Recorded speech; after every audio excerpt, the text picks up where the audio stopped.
Hello viewers, আসসালামু আলাইকুম। IQ tutorial হোমের পক্ষ থেকে আজকে আপনাদের জন্য নিয়ে আসছি প্রাইমারি ও মাধ্যমিক শিক্ষক নিয়োগ এমসিকিউ কোশ্চেনের সলিউশন গুলা। বিগত সালে যে ধরনের এমসিকিউ গুলা খুব বেশি আসছে এগুলোর উপর ডিপেন্ড করে আমি আপনাদের জন্য এমসিকিউ তৈরি করেছি। এটা আমি মোটামুটি 30টা পর্বে ভাগ করেছি। এই 30টা পর্বের মধ্যে আজকে প্রথম পর্ব নিয়ে আলোচনা করবো। আমরা যদি এই 30টা পার্ট সম্পূর্ণটাই পড়ি তাহলে আশা করি এখান থেকে 60% আমরা কমন পেয়ে যাবো প্রাইমারি নিয়োগ পরীক্ষায়। ওকে, আমরা কথা না বাড়িয়ে প্রথমেই চলে যাই কোশ্চেনের মধ্যে। দেখেন এখানে দেওয়া আছে oval is the adjective of কি। এখানে ওভালটা কিসের অ্যাডজেক্টিভ? এখানে ওভাল শব্দের হলো অর্থ হলো ডিম্বাকৃতি, তার মানে এটা অ্যাডজেক্টিভ। এর নাউন ফর্ম হলো এগ। এর নাউন ফর্ম কি? এগ। তাহলে এগ মানে হলো ডিম, এটা আমরা সবাই জানি। এটা অ্যাডজেক্টিভ ফর্ম হলো ওভাল। ওকে, 2 নাম্বারটা দেখি। He divided the money dash them. সে টাকাগুলা ভাগ করে দিল তাদের মধ্যে। তাদের বলতে এখানে কতজন বোঝাইছে? 2-এর অধিক, তাই না? এখানে 2-এর অধিক বোঝালে আমরা জানি 2-এর অধিক বোঝালে এমান বসে। কি বসে? 2-এর অধিকের মধ্যে যদি কোনো কিছু বসানো হয় তাহলে সেক্ষেত্রে কি বসে? এমান বসে। ওকে, 3 নাম্বারটা দেখি। He is working hard. সে কঠোর পরিশ্রম করে। সে কঠোর পরিশ্রম করলে কি হবে? আমরা জানি কঠোর পরিশ্রম করলে so that he can shine in life. কঠোর পরিশ্রম করার কারণে সে জীবনে কি করতে পারবে? উন্নতি লাভ করতে পারবে। তাহলে এখানে অ্যান্সার হবে ঘ নাম্বার। অ্যান্সার কি হবে? ঘ। Okay. তারপরে দেখি 4 নাম্বারটা। Milk and water meets. Milk and water meets, এটার মানে হলো, যেটা আমরা জানি সেটা হলো ভীরু। ভীরুর আরেকটা ইংরেজি আছে, ইংরেজি যেটার ওয়ার্ড মিনিং আছে সেটা হলো টাইমড। টাইমড অর্থ কি? ভীরু বা সন্ত্রস্ত, ভীত। ওকে, এটা গেল আমাদের 4 নাম্বার। এবার 5 নাম্বারে চলে আসি। Okay, bird of birds of same feather. Birds of same feather, তার মানে এটার অর্থ হলো একই স্বভাবের লোক বা একই চরিত্রের লোক। একই চরিত্রের লোক, তাহলে এটার সঙ্গে আমাদের সামঞ্জস্য কোনটা হয় দেখি। সাম কাইন্ড অফ বার্ডস, কিছু ধরনের পাখি, না এটা হলো না। পার্সন অফ সিমিলার নেচার, একই স্বভাবের বা একই শ্রেণীর লোক, তাহলে এটা মিলে গেল। তাহলে এটা হবে আমাদের অ্যান্সার। খ নাম্বারটা কি হয়ে যাবে আমাদের কাঙ্ক্ষিত অ্যান্সার। ওকে, এবার গ নাম্বার 6 নাম্বারে চলে যাই। 6 নাম্বারটা হলো the police daze the mob. এখানে the police daze the mob মানে হলো পুলিশ কি করলো? কোন উশৃঙ্খল জনতাকে কি করলো? এখান থেকে সরাই দিবে বা করে দিবে। ডিসপার্ট মানে কি করা? ছত্রভঙ্গ করে দেওয়া। তার মানে এটা একটা সমাবেশ, এটা হচ্ছিল একটা সমাবেশ। পুলিশ কি করলো? সমাবেশকে ছত্রভঙ্গ করে দিল। তাহলে এখানে কাঙ্ক্ষিত অ্যান্সার হবে খ নাম্বার। ওকে, আমরা এবার 6 নাম্বারে শেষ করলাম। 7 নাম্বারে চলে যাই। ওকে, 7 নাম্বারে call to mind. Call to mind মানে আমরা প্রত্যেকেই জানি কল টু মাইন্ড মানে হলো মনে করা বা মনে রাখা। কল টু মাইন্ড মানে কি? মনে রাখা। তাহলে এটার অর্থ হলো, এখানে দেখেন রিমেম্বার। রিমেম্বার মানেও কি? স্মরণ করা বা মনে রাখা। তাহলে এখানে অ্যান্সার হবে, অ্যান্সার কত হবে? খ নাম্বার। ওকে, তারপরে দেখি are you doing anything special this the weekend. মানে সপ্তাহের এই সাপ্তাহিক ছুটিতে আমরা কি করবো? এখানে সাপ্তাহিক ছুটির ক্ষেত্রে, ছুটির ক্ষেত্র বুঝালে এখানে অ্যাড বসে। ছুটির ক্ষেত্রে কি বসে? অ্যাড বসে। তাহলে কি হবে? You are doing anything special at the weekend. Okay, তারপরে 9 নাম্বারটা দেখি। Behave as a gentleman behaves. The underline is part, underline part is, এখানে হলো এই যে এখানে যে আন্ডারলাইন করা আছে অ্যাজ এ জেন্টলম্যান বিহেভস, এটা আসলে কোন ধরনের ক্লোজ সেটাই আমাদের বের করতে হবে।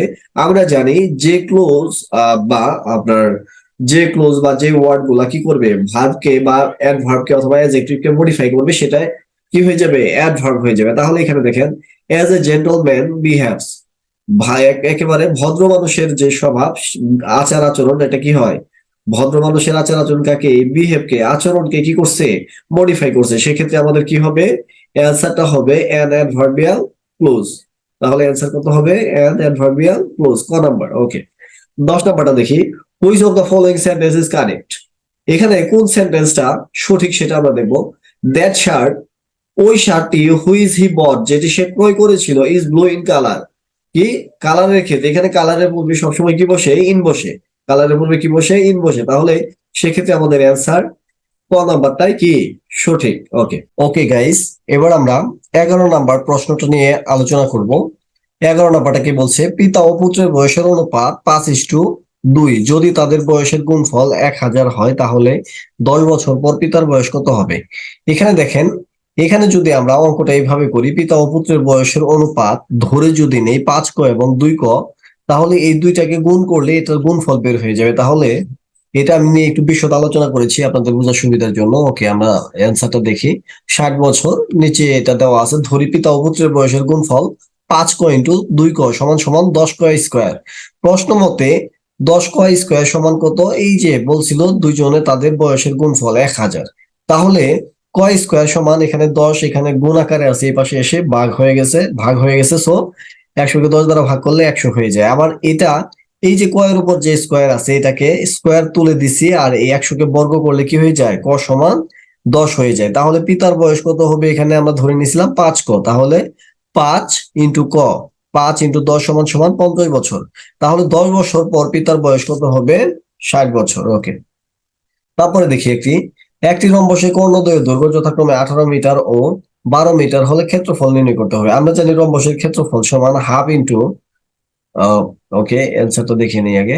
108 বর্গমিটার দেওয়া আছে, ওটা এটা নিয়েও আমি একটু আলোচনা করেছি। রম্বসের ক্ষেত্রফল সমান হাফ ইন্টু কর্ণদ্বয়ের গুণফল, হাফ ইন্টু কর্ণদ্বয়ের গুণফল। তাহলে এই দুইটা গুণ করে আমরা যদি হাফ দ্বারা কি করি, 2 দিয়ে ভাগ করি, তাহলে আমাদের কত চলে আসে?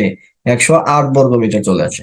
ওকে, 13 নাম্বারটা দেখি। একটি ট্রাপিজিয়ামের সমান্তরাল বাহুদ্বয় 9 সেন্টিমিটার ও 5 সেন্টিমিটার এবং লম্ব দূরত্ব 2 সেন্টিমিটার হলে উহার ক্ষেত্রফল কত?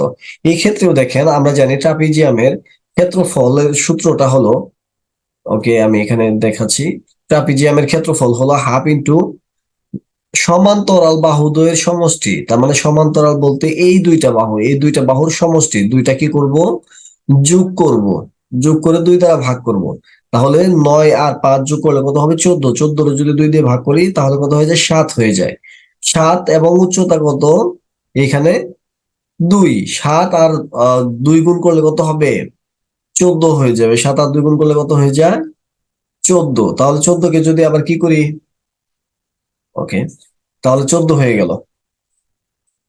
ওকে, তারপর 14 নাম্বারটা দেখি। যদি এক্স প্লাস 6y ইকুয়াল 24 এবং এক্স ইকুয়াল -2y হয় তাহলে y এর ভ্যালু কত? এখানে দেখেন, এটা আমরা সমীকরণ যদি ধরে নেই, এক্স এর ভ্যালুটা যদি এই যে এক্স এর জায়গায় বসে -2y, তাহলে হয়ে যাবে 6y থেকে 2y চলে গেলে 4y থাকবে। 4y সমান কত হবে? 24। তাহলে y সমান কত হবে? 24/4। তাহলে কত হয়ে যাবে অ্যান্সার? আমাদের অ্যান্সার হয়ে যাবে 6। ওকে ওকে, এটা আগে চলে আসছে।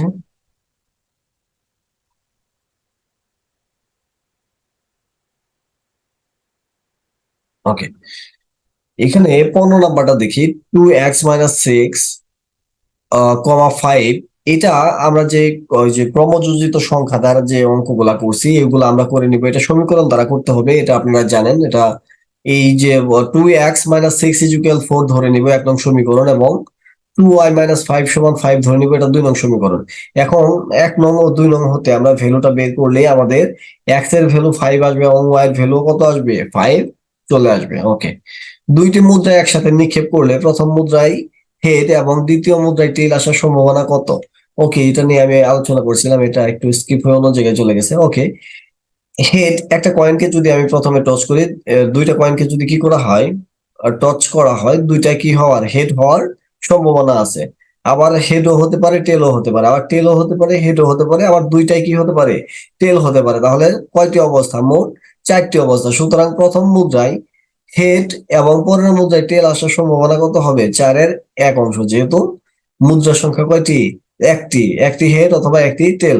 তাহলে এই যে 4টি অবস্থা থেকে সম্ভাবনা কত হবে? 4-এর 1 হওয়ার সম্ভাবনা রয়েছে। ওকে ওকে, কোন পরীক্ষায় 200 জনের মধ্যে 70% বাংলা এবং 60% ইংরেজিতে এবং 40% উভয় বিষয়ে পাশ করলো, উভয় বিষয়ে মোট কতজন ফেল করেছে? এখানে আগে আমরা পাশের হারটা বের করে নিব, তারপর ফেলের হারটা বের করে নিব। ওকে, এটা মোটামুটি আমরা সূত্র ফেলেও করতে পারি। মোট পরীক্ষার্থী এখানে দেওয়া আছে 200 জন। এটা বাংলা, বাংলায় পার্সেন্ট। এটা আসলে অনেক বড়, এই জন্য আমি ব্যাখ্যাটা এখানে দেইনি, এটা আপনারা করে নেবেন। এটার অ্যান্সার হলো 20 জন। ওকে, 20% চিনিযুক্ত মিশ্রণের সাথে 50% চিনিযুক্ত মিশ্রণ কত অনুপাতে মেশালে নতুন মিশ্রণে চিনির পরিমাণ 40% হবে? এটা হবে 1:2। ওকে, 1 টন সমান কত পাউন্ড? আমরা জানি 1 টন সমান কত পাউন্ড? আমরা জানি এক যেটা 1 কেজি বলি আমরা, আসলে 1 কেজি সমান জানি 2.204 পাউন্ড। তাহলে 1 টন সমান হবে 2204 পাউন্ড, 2204 পাউন্ড। ওকে, তারপরে a প্লাস বি সমান √5 এবং a মাইনাস বি সমান √3 হলে a square plus b square সমান কত? এটা আমাদের ভ্যালুটা সূত্র ফেলে আমাদের কি করতে হবে? বের করতে হবে। এখানে দেখেন, এখানে আমরা কোন সূত্রটা ফেলতে পারি? 2a স্কোয়ার প্লাস বি স্কোয়ারের সূত্র ফেলতে পারি। 2a স্কোয়ার প্লাস বি স্কোয়ারের সূত্র কি? a plus b whole square plus a minus b whole square. তাহলে এই সূত্র যদি আমরা ফেলি, তাহলে a square plus b square সমান কি হয়ে যাবে? এই যে ভ্যালুটা পেলাম, এটার নিচে 2 দ্বারা ভাগ করলে আমাদের ভ্যালুটা চলে আসবে 4। তাহলে এটাকে যদি আমরা কি করি, এটা 5-এর উপর স্কোয়ার আছে, তার মানে কত? এটা 5 এবং 3-এর উপর স্কোয়ার থাকলে 3, 5 আর 3 যোগ করলে 8 হয়ে যায়, এটাকে 2 দ্বারা ভাগ করলে 4 হয়ে যাবে। ওকে, ওকে, এবার বাংলা পার্টে আসি। বর্তমান বিশ্বে বাংলা ভাষার অবস্থান কততম? এটা আমাদের অনেকেরই জানা আছে, আবার অনেকে জানি না। এটা হলো 6ষ্ঠতম। কয়তম? 6ষ্ঠতম। ওকে, 6ষ্ঠতম। ওকে, ক নাম্বার 6ষ্ঠতম। কোনটি অপাদান কারক? কোনটি অপাদান কারক? অপাদান কারক হবে ট্রেন স্টেশন ছেড়েছে, তার মানে কি?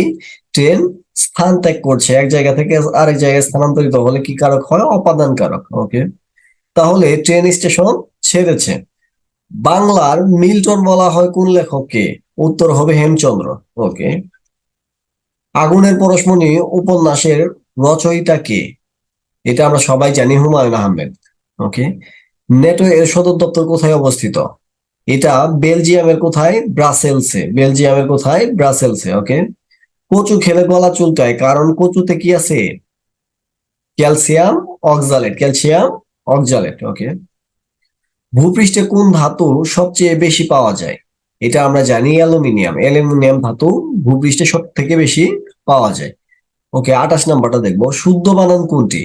আসলে এখানে শুদ্ধ বানান কোনটি একটু আমরা যদি এদিকে দেখি, রুস্যকার আছে এখানে, তারপর আহ এখানে দুর্গুকার, এখানে রুস্যকার, কিন্তু এখানে পার্থক্য হলো আকার। এখানে আকার আছে, এখানে আকার নাই। তাহলে অ্যান্সারটা হবে কোনটা? ক নাম্বারটা, দুরবস্থা। কি হবে? নট দুরাবস্থা, এটা হবে দুরবস্থা। আর এখানে বানানটা হবে দয় রুস্যকার। ওকে, গুফ খেজুরে বাঘ ধারাটির অর্থ কি? গুফ খেজুরে বাঘ ধারাটির অর্থ হলো নিতান্ত অলস। নিতান্ত অলস। তাহলে অ্যান্সার হবে গ নাম্বারটা। ওকে, 30 নাম্বারটা হলো স্প্রেডশিট প্রোগ্রাম কি দিয়ে কাজ করা হয়? কি দিয়ে কাজ করা হয়? এটা কিসের কাজ করা হয়? তার মানে কি দিয়ে কাজ করা হয়? হিসাব নিকাশের কাজ করা হয়। স্প্রেডশিট দিয়ে, প্রোগ্রাম দিয়ে কি কাজ করা হয়? এটা হলো হিসাব নিকাশ। ওকে গাইস, আজকে এই পর্যন্তই। যদি আমার ভিডিওটি ভালো লেগে থাকে তাহলে অবশ্যই আমার চ্যানেলটি সাবস্ক্রাইব করবেন এবং বেল বাটনে প্রেস করে রাখবেন পরবর্তী ভিডিও পাওয়ার জন্য। আমি পরবর্তীতে আরো প্রত্যেক দিন এরকম 30টা করে এমসিকিউ দিয়ে দিব, মোট 30টা পার্ট। এই 30টা পার্টের মধ্যে যদি আপনারা পড়াশোনা করেন তাহলে আশা করি এখান থেকে 60% কমন পেয়ে যাবেন। ওকে গাইস, ভালো থাকেন সবাই। আসসালামু আলাইকুম।